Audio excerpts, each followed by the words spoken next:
All right. All right, got my confirmation there. All right, good.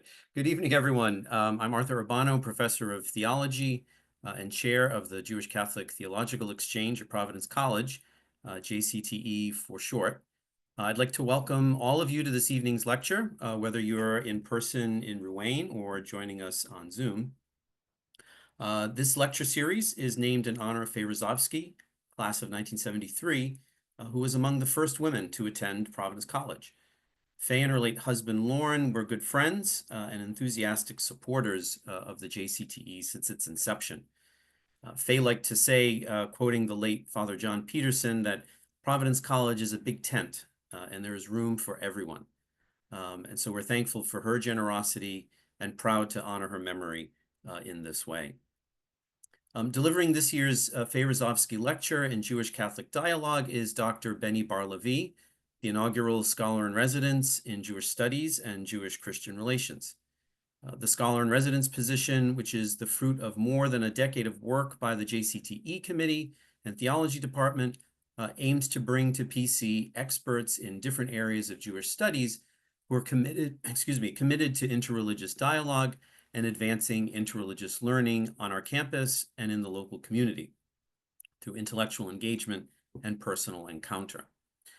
This evening's lecture is being recorded and will be available on our website, jews-catholics.providence.edu.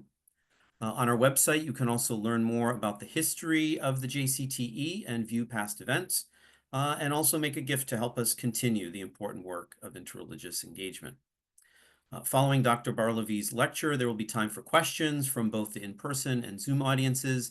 And for those of you on Zoom, I invite you to place your questions in the Q&A feature at any time over the course of the evening, and my colleague, Father Gabriel, will field and present those questions.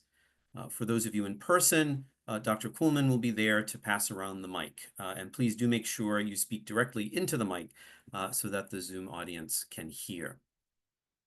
Now it's my pleasure to give the floor to Father Kenneth Sicard. We're very happy to have him with us this evening. And Father Sicard will offer greetings on behalf of the college. Father Sicard, welcome.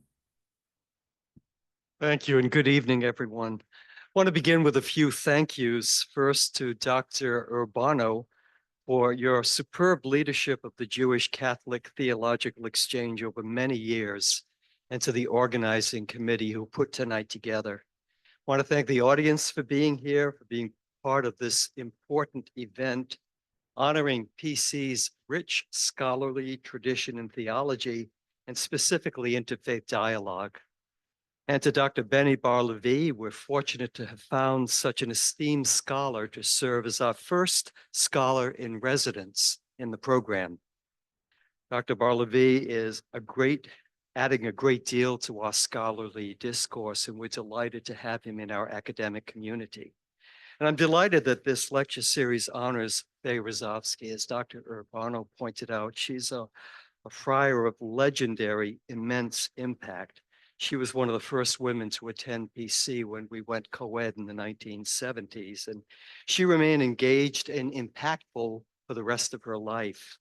Her leadership as Alumni Association president was just extraordinary, and her philanthropy continues to have an impact through scholarship programs that she established and many other initiatives that she supported. Faye was one of the select few recognized with one of the highest honors we can convey. We bestowed an honorary degree on her in 2008. And Faye's legacy lives on not only through this lecture series, but also in the example of her two alumni sons, Joshua Rozovsky and Rabbi Aaron Rozovsky. And the fundamental concept that brings us together tonight, dialogue based on friendship and mutual respect, is familiar to us at Providence College. Since the institution's earliest days, we've been committed to interfaith conversation so that we may all better understand what we have in common and where we differ. The Jewish Catholic Theological Exchange, probably our best example of this, was established in 2008 and it builds upon a tradition of community interfaith engagement that dates to 1932, when college president Father Lorenzo McCarthy hosted the first interfaith gathering here at PC. As people of faith, we are called in charity and love to share God's gifts to us with our brothers and sisters from all traditions. And I'm so pleased that we're advancing this conversation here tonight. I believe that our 800-year-old Dominican tradition, grounded in the pursuit of truth and the mission that guides us, suggests that Providence College is the perfect place for discussion like the one we're about to begin. So I'm grateful to all of you for being here tonight and for your commitment to advancing mutual understanding and respect among people of faith. And now I'll hand this over to Dr. Holly Taylor Courtney. Thank you.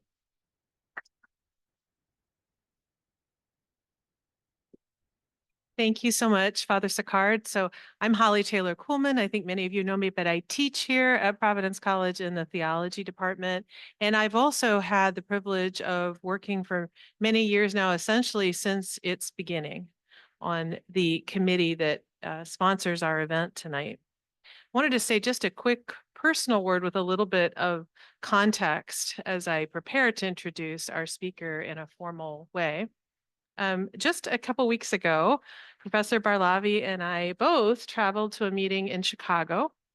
It was a conference that was bringing together people involved in similar Jewish Christian initiatives on college campuses around the country.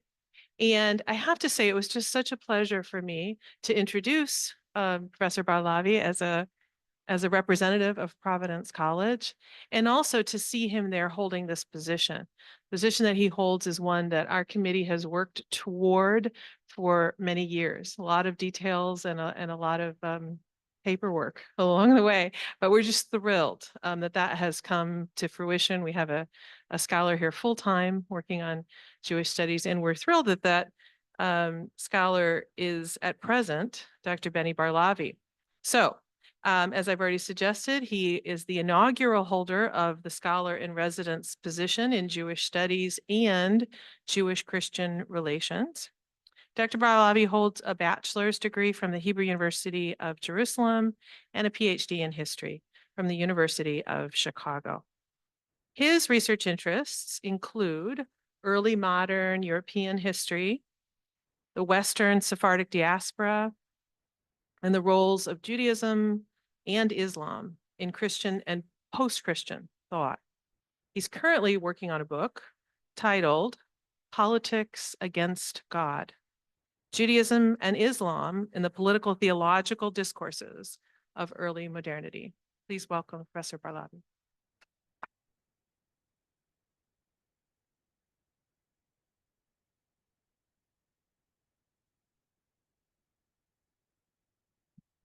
Thank you. Can you hear me well? First of all, thank you, Father Sicard, for your kind words, and thank you, Holly, for the introduction. It is once again a pleasure to be here. Thank you all for attending. I would like to express my gratitude to Providence College and to everyone who has made my role as a scholar in residence possible. So let's start. I plan to speak for about 45 minutes, and then I very much look forward to engaging with your questions and your comments. So, all right, let's start with the next slide, Arthur, please. Right, in 1708, Joseph López, a member of Amsterdam Sephardi community, which is a very interesting community, was founded by former conversos who had fled inquisitorial Spain and Portugal, began writing an ambitious polemic against what he perceived as the most formidable threats besetting Judaism. The polemic would swell to an impressive 1,548 folios written over a period of 28.5 years. Although written in the foremost printing center of the world, the text was deliberately composed as an ornament manuscript and was never printed. Much, indeed, most of the work is devoted to the critique of atheism, deism, and the denial of afterlife, as well as other radical ideas that, much to the author's dismay, were gaining traction among some of his fellow Jews. López called his grand polemic El Mantenedor, which in English would be the defender. And as you might have already noticed from the title, the work is not written in Hebrew or in Ladino or in Yiddish, but rather in Spanish. Even more remarkably, the most compelling arguments of the work consist of very substantial uncredited appropriations, which is a phenomenon that today we would simply call plagiarism, from Christian sources, most of which were composed in inquisitorial Spain and Portugal. That is, in the very lands that had sought to eradicate Judaism and López's forefathers. What can explain this striking and frankly bizarre phenomenon? Why would a normative Jew writing for other normative Jews lift entire passages from Christian theological texts composed in the lands where Judaism was illegal? Why was López so concerned with combating atheism, deism, and the denial of the afterlife, as well as other concepts related to what we today call the Radical Enlightenment? At a time in which, by the way, bear in mind, the vast majority of the Jewish world was utterly uninterested in this sort of things. Why was El Mantenedor deliberately written as an ornamented manuscript, never to be printed? And how is all of this related to Spinoza, who, like López, was also a Sephardi Jew who lived in Amsterdam, was dead by the time that López began writing, but his memory was very much alive? And what can all of these teach us about religious co-production in the face of common theological concerns? So let's get started. In order to answer these questions, we'll need some background about both the individual, Joseph López, the history of the Sephardi community, and the unprecedented religious and intellectual challenges faced by it. So let us begin by delving into the origins of the community of Amsterdam, the Sephardi community of Amsterdam. Next slide, please.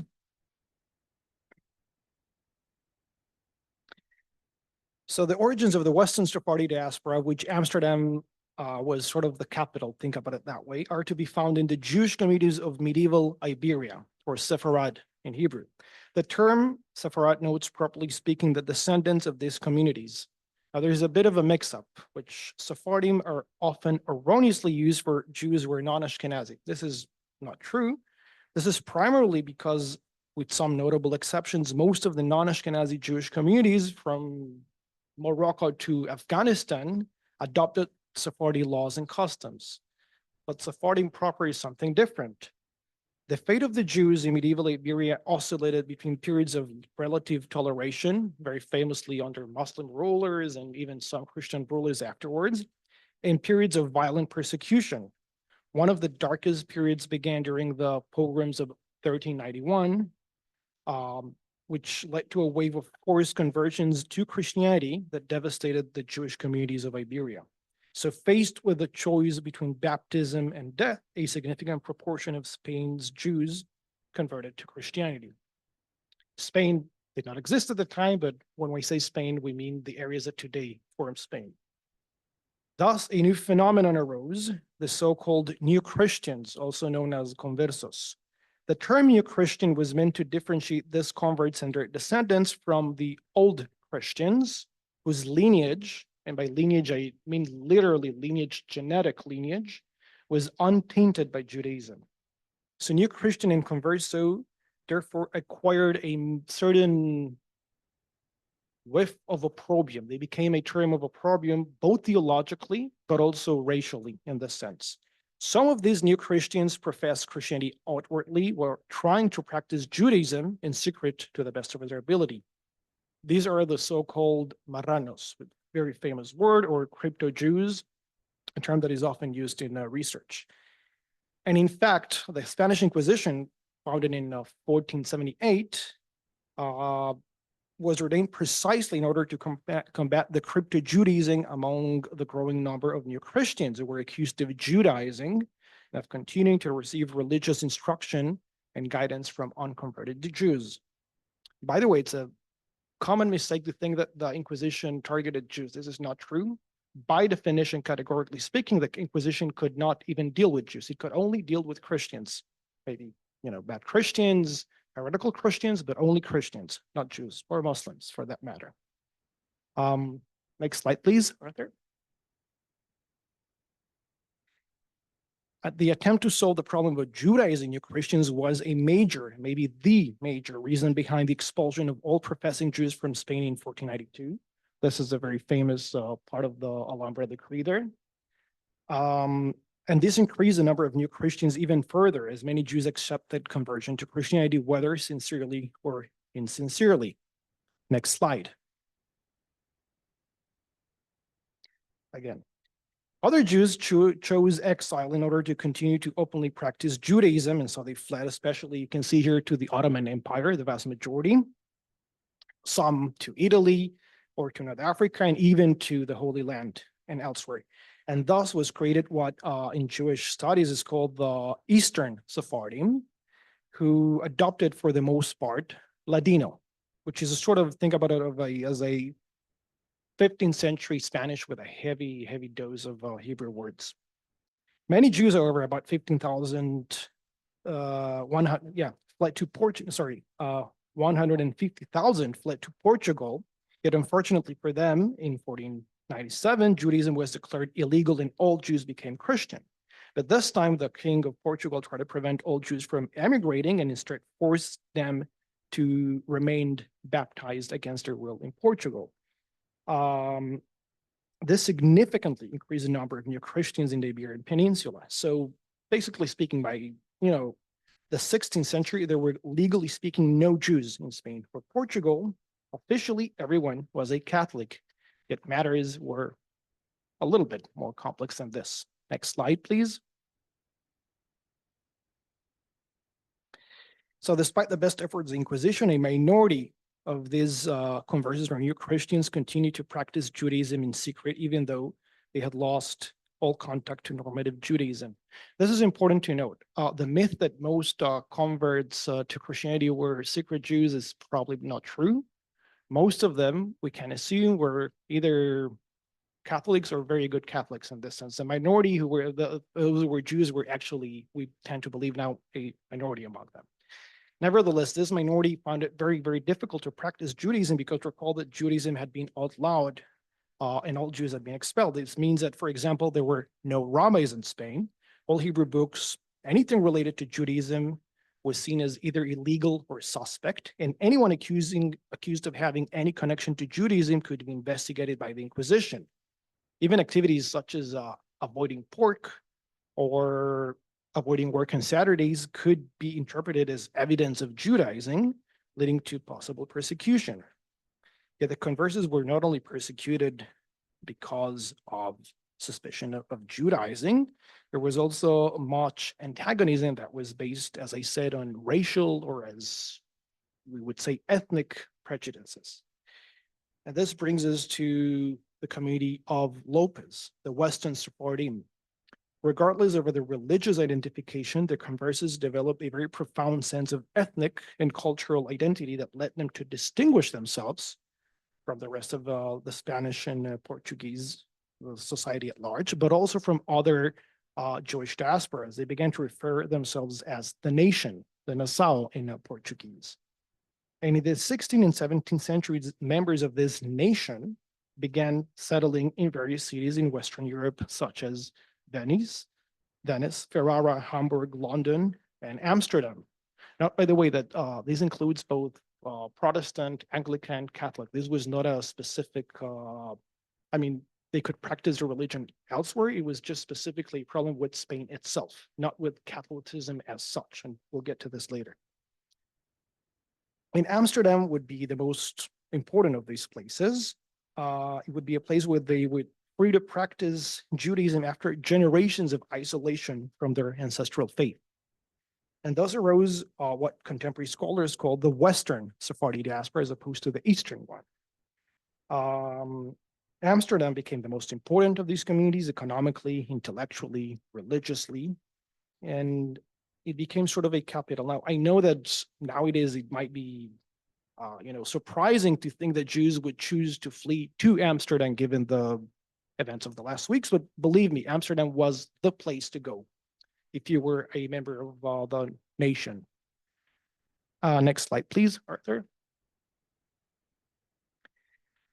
I wish I could talk about this slide more, but just want to show you the difference. These to your left, you can see the Portuguese synagogue here, and this is how Jewish Amsterdam look. This is a far cry from the idea that we have of the ghetto or of impoverished Jews. Jews were both physically and spiritually free to practice here, and it's really hard to explain this without some art or some visuals here. So please take a look. Converts or merchants with Jewish affiliations began arriving in Amsterdam around 1590, and by 1615, they would be able to officially practice Judaism. Now, not everyone in the Netherlands was happy about this, especially not the Calvinist religious leadership, but the civic authorities were willing to tolerate the presence of Jews. The Jews there enjoy religious and civic freedom to a degree that was unprecedented in modern times, although these should not be interpreted as full equality. Jews were crucially not forced to live in a ghetto as elsewhere. They were even allowed to buy citizenship, but they couldn't pass on that citizenship to their children. They couldn't be member of guilds. And as was the case with all other tolerated religions that were not part of the Calvinist Reformed Church, they were not allowed to harm the Reformed Church in any way, nor try to convert Christians, of course. Yet despite all of these, Amsterdam was, again, unparalleled at the time.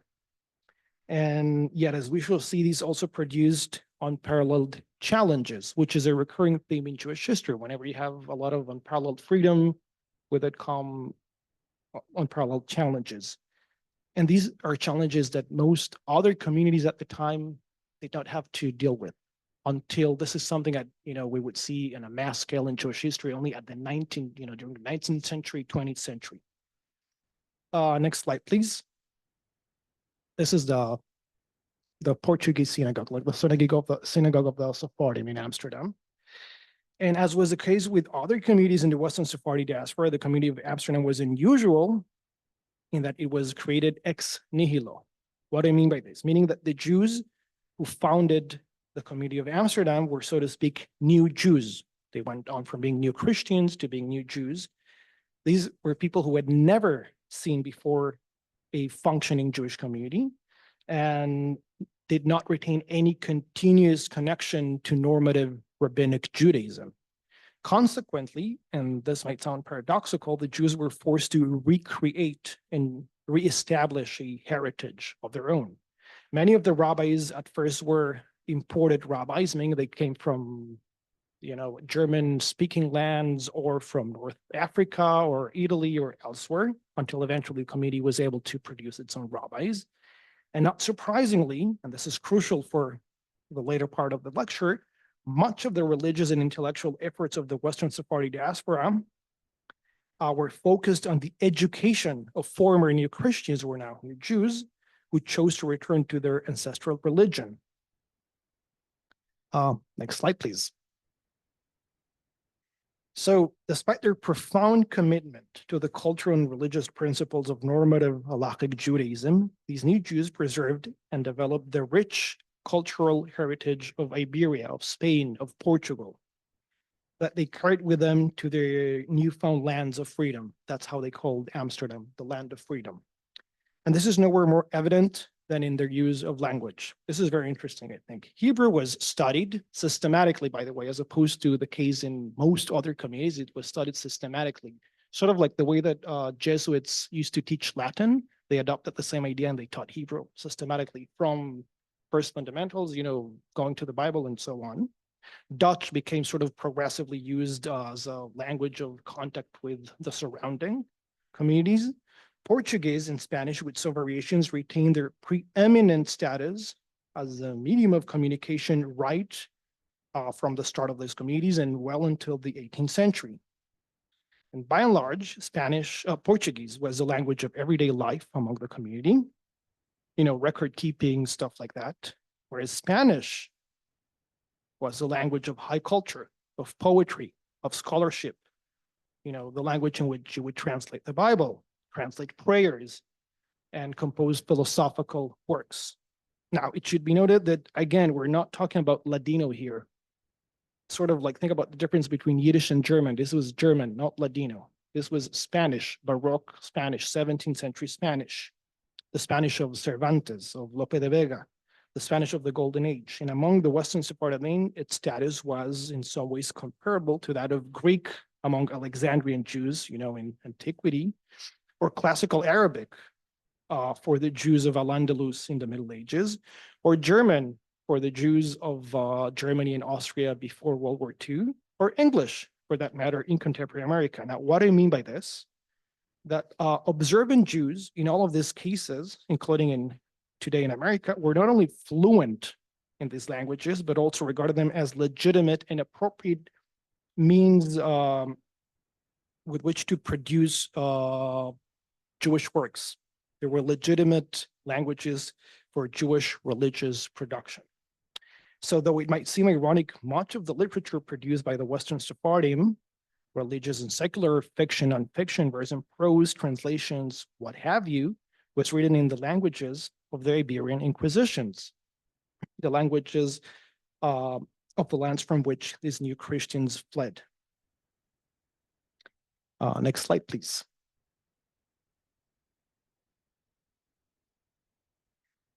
Now, there was a problem there regarding religious ferment, as famously seen with Spinoza, probably the most famous member of that community.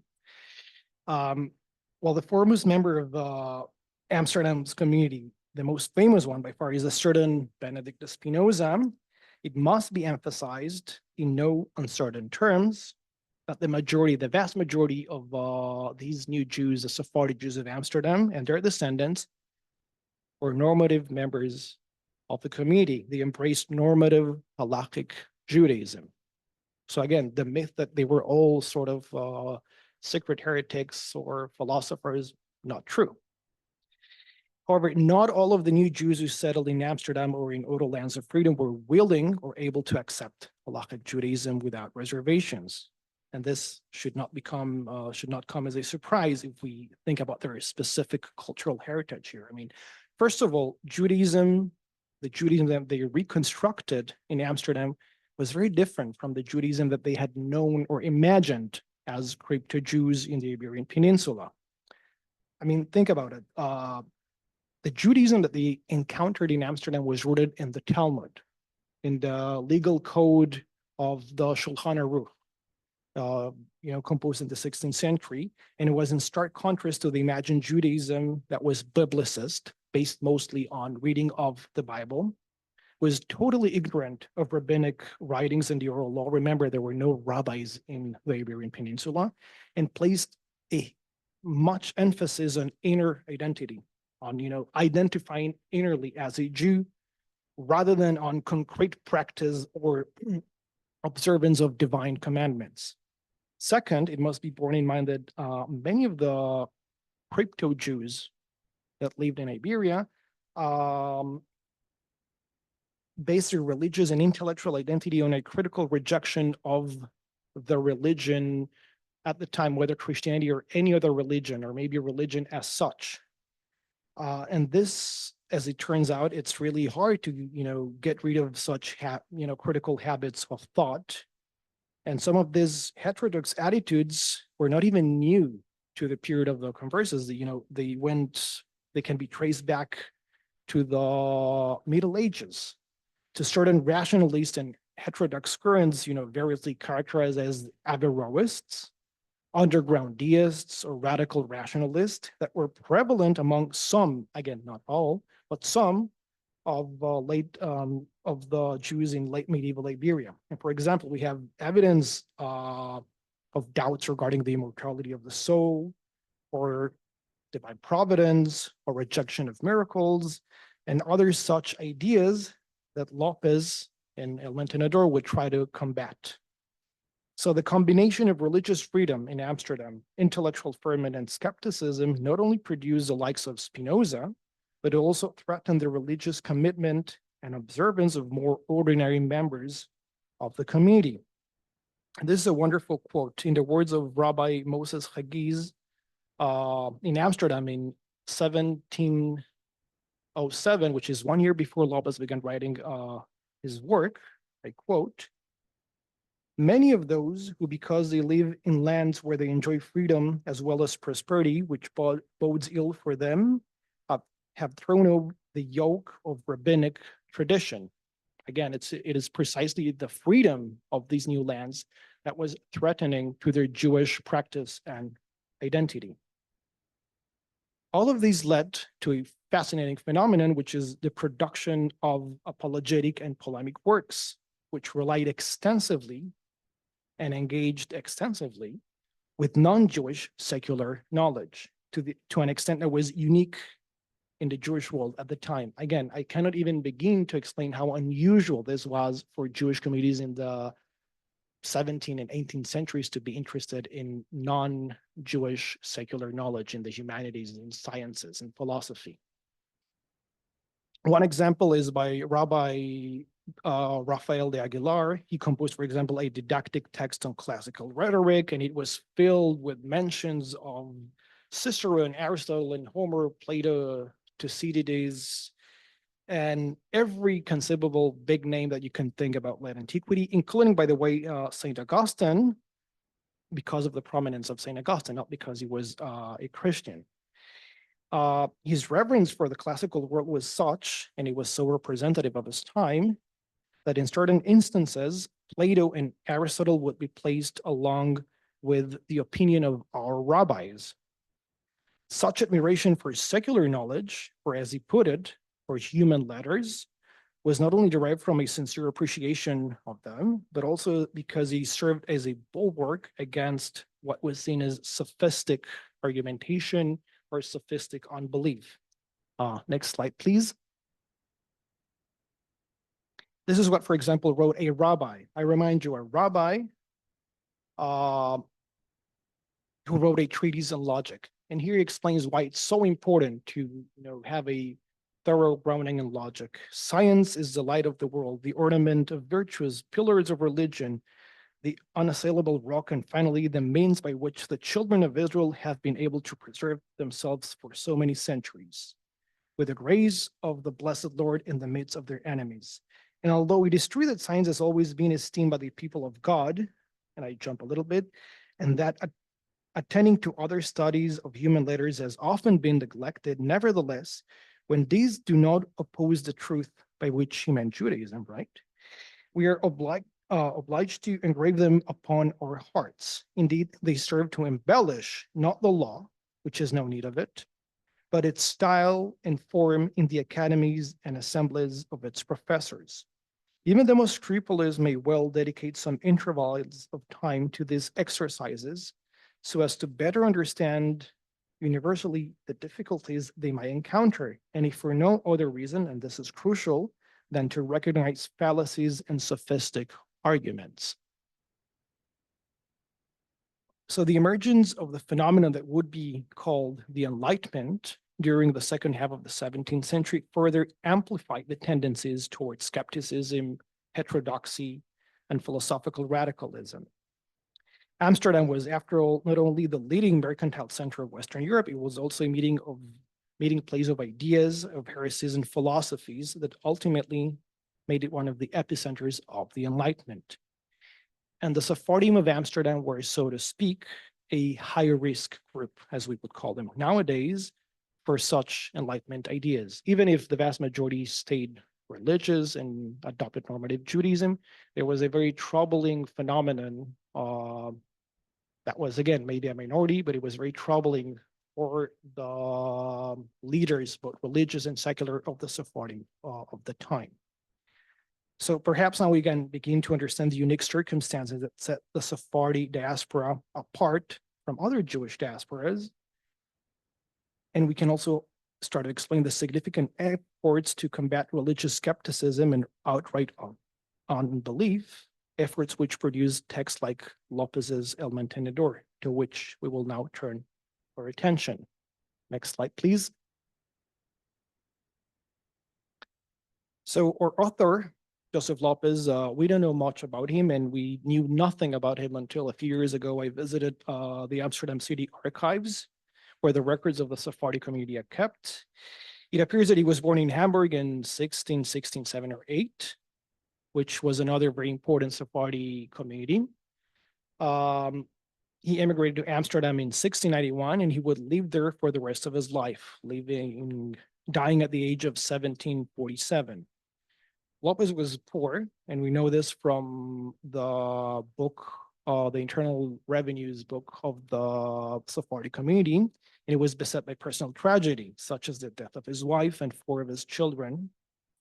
Yet he managed to get an excellent education at the yeshiva, the Sephardi yeshiva of Amsterdam, which is called the Etz Chaim Yeshiva. There, López, and this is fascinating, studied not only Jewish subjects like Hebrew, Bible, Talmud, and all that, but also secular subjects, such as the trivium and the liberal arts, grammar, logic, rhetoric. And this educational attitude was unique, again, to the Western Sephardim, yet is not very surprising given their profound appreciation for humanism and European culture. This is, by the way, the marriage contract, the ketubah of López. You can see it's all in Hebrew, but down there you can see his name there in Iberian letters of the time. Next slide, please, Arthur. Now, let us delve into the text, having provided some context. El Mantenedor, as indicated by the dedications, was sponsored by a very wealthy member called Joseph de Vega, a man of considerable wealth, a renowned benefactor, and a prominent leader of the Amsterdam Sephardi community.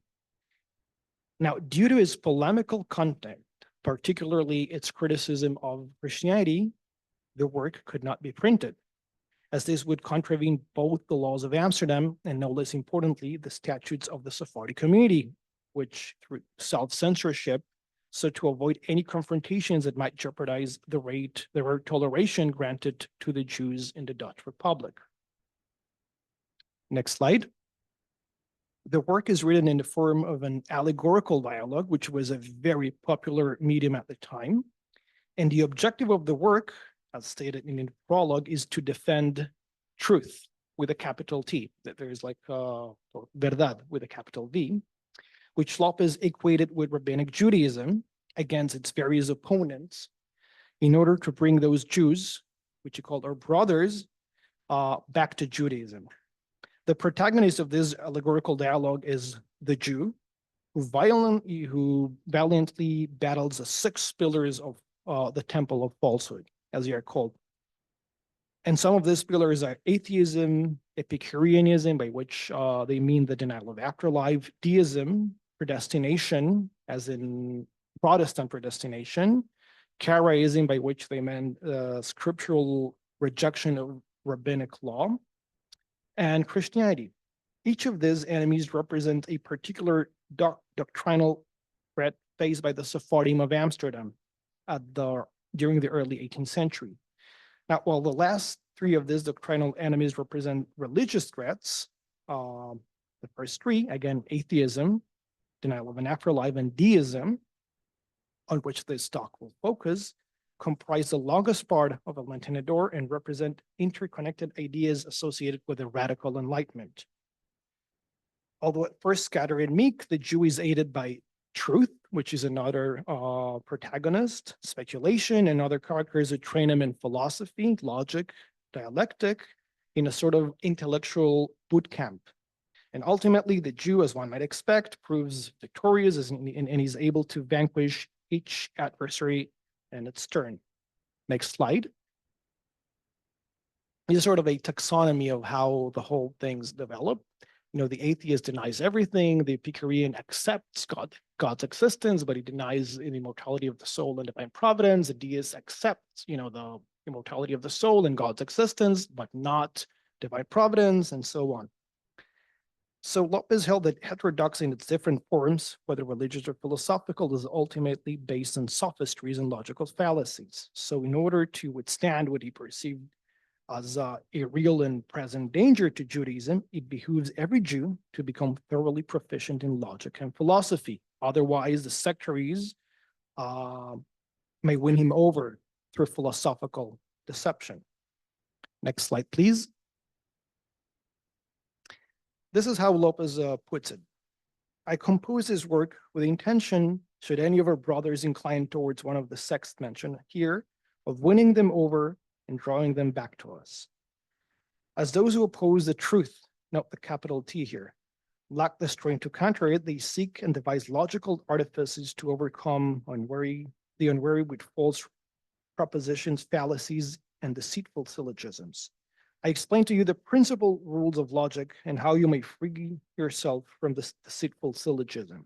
Furthermore, I teach you how to distinguish between the true and the false, so that you may be well prepared in every matter and not think it of little importance to know how to respond to a sectarian, meaning a heretic.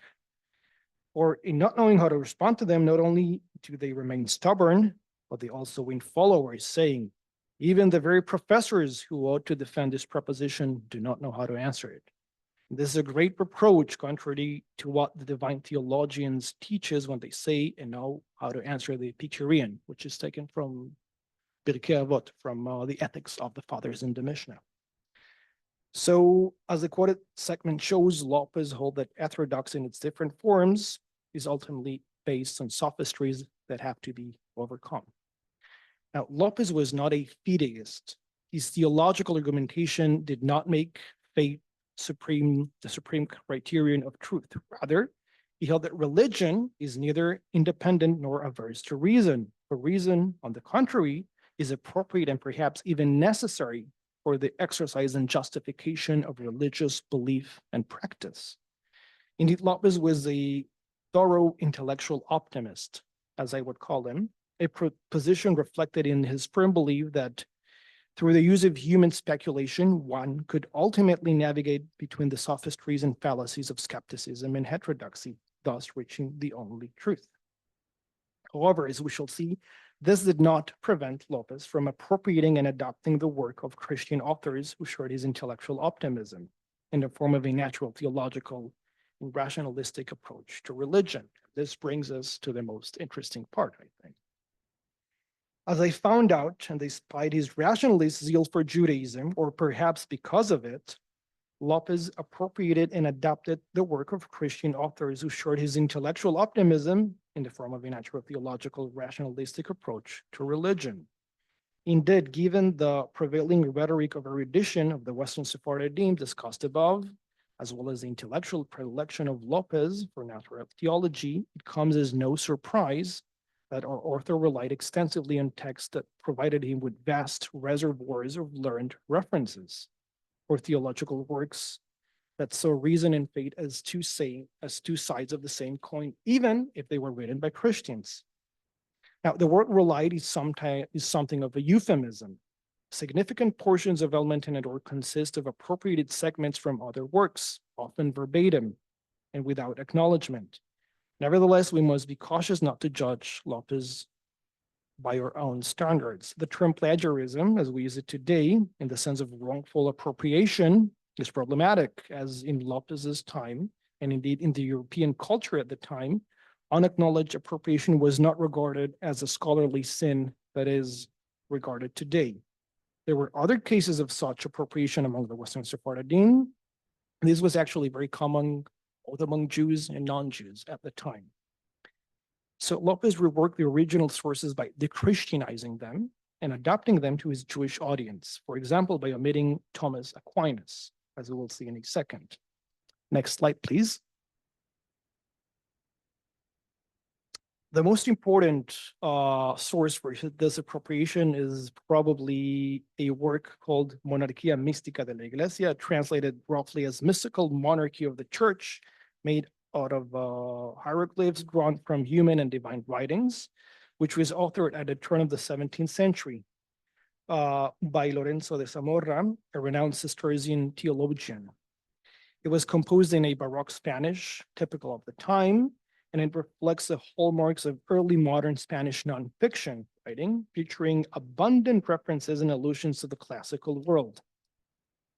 Interestingly, despite the huge influence it had on López, there has so far been no evidence, to the best of my knowledge, regarding the circulation or even any mention of the Monarquía Mística in the Western Sephardi diaspora. The question of how the work got to Amsterdam from Iberia has to be answered. So the appropriation from this work are used by López for two main objectives. One is theological, proofs for God's existence and so on and so forth. And the other one is as a source of learned references. However, López does not simply copy whole passages word by word. He tries to sort of de-Judaize them and make them palatable to his Jewish audience. The following example is a case in point. Next slide, please. López uses a section from the Monarchia Mystica that deals with God being by essence of the divine nature, which in turn is based on Aquinas's Summa Theologica, Part 1, Question 3, and the simplicity of God, Article 4. Now, I want you to take a look at this.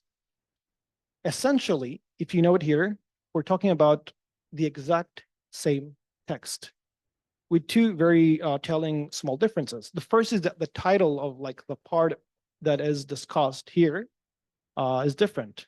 We have on the one hand, the original saying, the blessed St. Thomas proves the greatness of this theology with 3 demonstrations. And then it goes on to explain those demonstrations.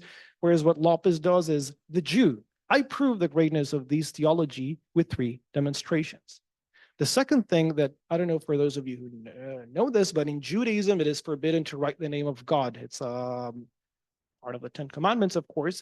So López does not write God, he writes DS, which is an abbreviation of Dios, whereas the original writes it. But other than these 2 small examples, we basically have the same text here.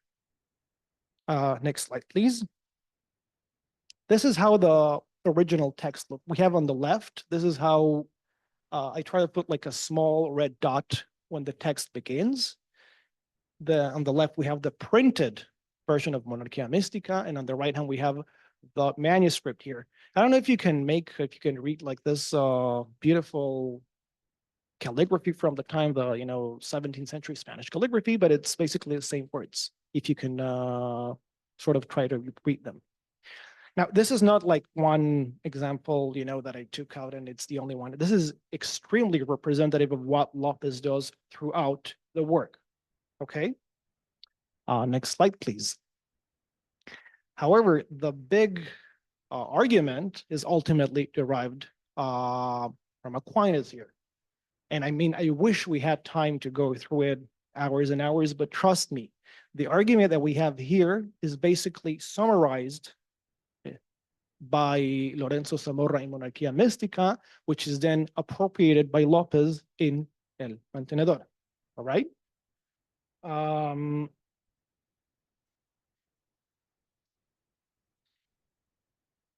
And as can be noted from the underlying, what we just saw, the little differences there, López omit any mention of not only the blessed Saint Thomas, he also omits references, for example, when he translates Saint Basilius, it becomes Basilius in order not to identify that person as a Christian.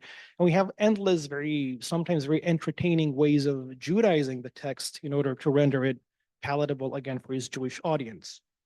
The omission of individuals and themes identified by López as Christian is one of the salient features of this selective appropriation. Among others, López's appropriation omit the following authors. This is just a very partial list. So we have Paul the Apostle, Theodolius, Jerome, Saint Bernard, Saint Augustine, Lactantius, Saint Ambrose, John of Damascus, and a long list. In what may come as a surprise, López does leave a few Christian authors, such as Nemesius, Anastasius of Antioch, and Dionysius Anastasius, Pseudo Dionysius. But the thing is that he probably left them not because he knew they were Christian, but precisely because he was unaware that these were Christians. So I think it was probably out of ignorance here that they made the cut. In contrast to this, López was very happy to include Homer and Plato and, figures from classical antiquity. They survived the purge. And he even claimed that these, Homer had theologically sound views in the sense that God does not depend nor has necessity of anyone else other than God. Not all of López's editing is confined to omissions, however. López, in some areas would implant his own words in order to make the text more organic in a way, because again, we're talking about a dialogue here. In addition to theological ammunition, Zamora's Monarchia Mystica provided López with many learned references again. In addition to all of this, López would ultimately try to sort of legitimize the whole argument contained in the Monarchia Mystica by interloping and attributing it to, for example, Moses, the divine prophet, or Moses or Rabbi, meaning Maimonides. So between Moses, the prophet, and Maimonides, López would take huge chunks, place them in, and that way, they could be legitimate and become Jewish for a Jewish audience. Next slide, please. Another text that had profound influence was Visión Deleitable, which was written by Alonso de la Torre in 1440. And he was, by the way, he was a Christian, devout Catholic, but he was of Jewish origins. And the book reflects the philosophical problems of Catholic Spain in the 15th century, yet it remained very, very popular throughout early modernity. Now, the interesting thing is that this book itself is largely based on Maimonides' Guide of the Perplexed. So in a delightful twist of intellectual history, López is appropriating a section from a 15th century Catholic, Christian book, that this is before the Reformation, that in turn appropriated sections from a 12th century Jewish book. So it's sort of like coming full circle here. This work was a dialogue, so it was actually easier for López to sort of integrate it into what he was doing. And again, it contains very prominent attacks on atheism, as when the Jew, which were the version of the cosmological argument, which ultimately is able to convince his opponent, the atheist, that there has to be a prime mover. This cannot go on without a prime mover. You can read it here. Again, I wish I had the time to delve into this for hours. And again, although the cosmological worldview of this work is Aristotelian, and it was pretty outdated at the time. I mean, let us remember, we're talking about the 18th century, the scientific revolution is going on. López considered it as essential in his critique of atheism. He considered it a triumphant argument against atheism. Next slide, please. Now, there are other Christian sources, believe me, this is very long, that were appropriated without acknowledgement, yet due to time constraints, we will not be able to delve into them. But I will at least briefly talk about them. We have Reloj de Príncipes, which was written in 1529 by Antonio de Guevara. We have two other Protestant works written in Spanish by two Spanish Protestants, very prominent. One of them is very famous, De Valera. And again, all of these works were integrated into López's argument for the most time without any attribution. Now, to conclude, next slide, please. So by way of conclusion, it is important to note that El Mantenedor is not a groundbreaking work. Its style is repetitive and at times cumbersome. Its most compelling parts are often derived from appropriations. The copious use of learned references can sometimes verge on ostentation. And in terms of content, it either ignores or disregards the philosophical and scientific theories of its age. It's very weird to read a work talking about Aristotle in the 18th century. And despite being written by an educated individual residing in one of the intellectual centers of a humanistic and scientific revolution spreading across Europe, its physical theories remain Aristotelian rather than Galilean or Newtonian. And though Plato and Cicero are praised and Aquinas is indirectly appropriated, there is no explicit mention of Descartes, Locke, Spinoza, Hobbes, or what have you. However, I would argue that the true value of El Mantenedor lies not in its intellectual content or in any aesthetic merit that it might or might not have, but in that it provides it with a rare glimpse into the world of an educated, curious, and passionate normative member of the Western Sephardi diaspora of Amsterdam. Through his work, we gain an insight into his beliefs, his ideals, his preoccupations, and aesthetic preferences. We catch a glimpse of the books that he read and of those books he wished he had read. We uncover his philosophical worldviews and his scientific outlook. López may not have been a genius like Maimonides or Aquinas or even Spinoza, yet precisely because of that, I would argue, he serves as a much more representative figure of his time, of his milieu, of his context, operating within that context and emulating it and emulating the paradigm into which he was born and shaped rather than challenging it or transcending it, as is often the case with works produced by individuals of extraordinary genius. So El Mantenedor is therefore a valuable source for exploring the behind-the-scenes dynamics of religious co-production among the Western Sephardim, in which the Christian sources, again, particularly sources from Inquisitional Iberia, were considered indispensable for bolstering Judaism against the threats posed by radical heterodox ideas. So it is important to remember that López was not unique in this respect, however fascinating this might seem. The incorporation of Christian thought into a Jewish critique of heterodoxy is a distinctive feature of the Sephardi diaspora, and it reflects a broader phenomenon of religious co-production rooted in shared theological concerns and attitudes.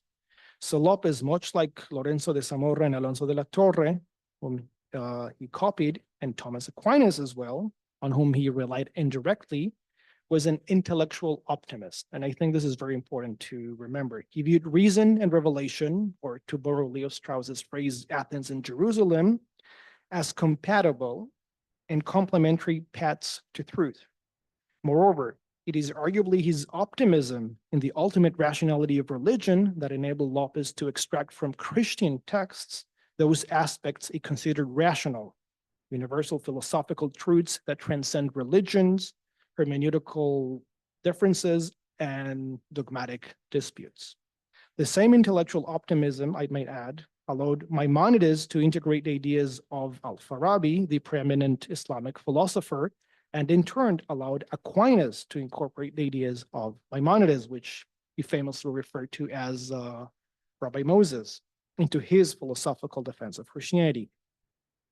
And although López was certainly no Maimonides, or for that matter, Aquinas or Al-Farabi, his defense against 18th-century atheism, deism, and materialism, however woefully inadequate it might have been, and it was, belongs to a long tradition of philosophical, theological, religious co-production.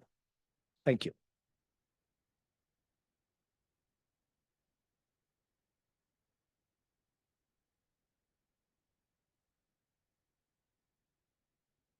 So friends, we have time for just a couple of questions. I'm going to ask Benny to just field those questions, and then Father Gabriel and I will be running about with microphones.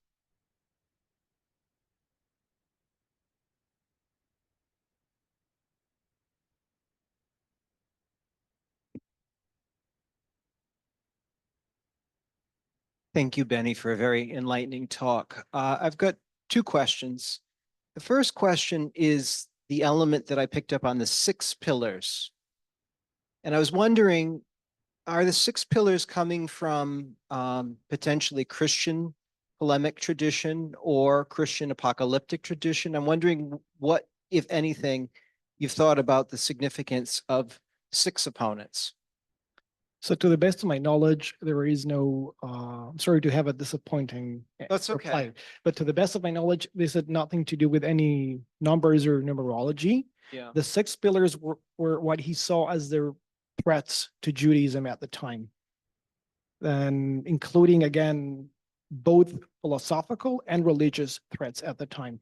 So I'll have a quick follow-up question, and, Yeah. and I'm assuming that Christianity is the 6th pillar or is among the 6. So it's interesting. Yeah. Calvinism is sort of represented in predestination. There's an argument against predestination, and that's actually an indirect or very direct, actually, argument against Calvinism. And then there's another one, which is an argument against Trinity and the papacy, which is obviously against Catholicism in this Now, sense. on that element of against the Trinity and against Catholicism, what are some of the leading sources that he's grabbing from? Excellent question. So the best sources he's drawing from are Protestant sources produced by Spanish Catholics that, I mentioned some of them, de Valera or, others. These are the best sources, but he also uses internal sources, internal Catholic sources, as an attempt to sort of deconstruct the argument, and also Jewish sources. So it's all around there.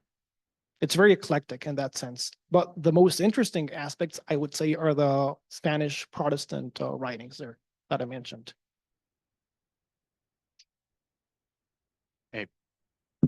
So thank you, Benny. I have a question about the historical context in which Lopez is operating. And you talked about how the religious freedom in Amsterdam seemed to sort of generate some of these threats to the Sephardic community there. Also, you talked about how religious practice there was kind of a reconstructed Judaism. And I was wondering, what do you think about that as having an effect on the situation in which Lopez was living and the threats in which he was, the threats to which he was responding? And just in general, I'm just kind of curious more about this reconstructed Judaism in which he lived. That seems unique to Amsterdam, and how that is sort of weakening his community or strengthening his community and creating particular issues to which he feels like he needs to respond.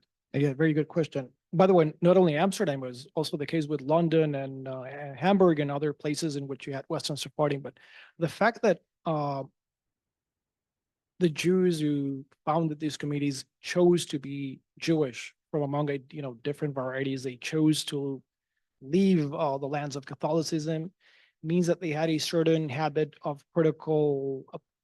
They had a critical approach to religion that, on the one hand, could be very good in order to bolster Judaism, but it was also very problematic, because once you see religion as suspect, the same ideas can be implemented to your own religion, which we now know that one of the reasons behind the crisis of belief in the 17th and 18th centuries was precisely the interfaith polemics, the problem of confessional fights. This really weakened the religious resolve in the Christian world.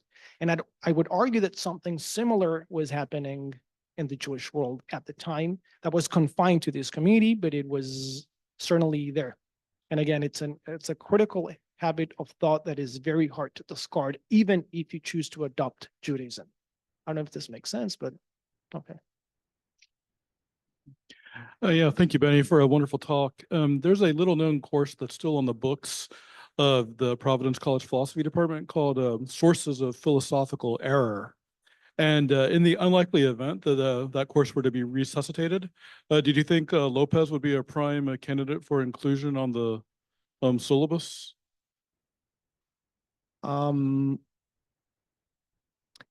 As a curiosity, yes. Again, most of the arguments, I mean, to be perfectly honest, the best arguments that you find in López are usually, as I mentioned, appropriations in this sense. So I think it would be far more interesting for a course in history or in intellectual history rather than a course on philosophy. He was a fine philosopher, but he was not a great philosopher in this sense. Well, I guess, yeah, just to follow that up then, because I mean, you had explicitly mentioned that he sort of seemed immune to some of the more contemporary developments in the scientific revolution and such. But I guess I'm curious, why was he just not aware of people like, say, Leibniz, who has a much more sophisticated version of the cosmological argument, say, than Thomas or Suarez? Or because it seems like a lot of 18th century intellectuals were drawing upon not just Thomas Aquinas, but also people who are sort of more modern, but still had the kind of intellectual optimism that you were describing. So I'm just curious, was Lopez not aware of the two examples I gave, or did he just judge them not to be as good as, say, Thomas? So here's my guess. It's an educated guess, but I think it's true. What is common to both Leibniz and Suarez? They wrote in Latin. I'm not sure that López, I mean, he probably knew some, but I'm not sure he was, proficient enough to really delve into Suarez and Leibniz in this sense. So it means that he had to rely on other things that had been translated into Spanish and that were very popular at the time. But the other thing is that, again, Aristotelian conceptions of the world were still very prominent at the time, especially in places like Spain and Portugal, far more sophisticated than what López was presenting, but they were still around, and he could have used them if he probably had better Latin. That's my guess. Thank you. We could give a moment here for a voice from the cloud. We have a guest question from our listeners over Zoom. So Paul Devereaux asks, what first led you to suspect that López drew on Christian sources? So as I tell all of my classes that I've taught at U Chicago and here, don't try to plagiarize because I'm good at this. It's a matter of style. It's a matter of style and the wording. You have you get used to, once you read a lot from an author, you get used to the author and his style, and then suddenly style changes. Then suddenly there's a lot of learned references, and he's using words that he never used, and it's much, much better. So, I mean, a lot of people here are professors. So just as you as professors sort of know when the student has just lifted something from somewhere, whether it's ChatGPT or encyclopedia or, whatever, it's sort of the same thing. There was something fishy there. And I started looking, who's using these words, who's employing those terms, one thing led to another. So. Friends, we've come just about to the end of our time. Would you join me in thanking Professor Bar-Lavi for sharing all of his many gifts with us tonight?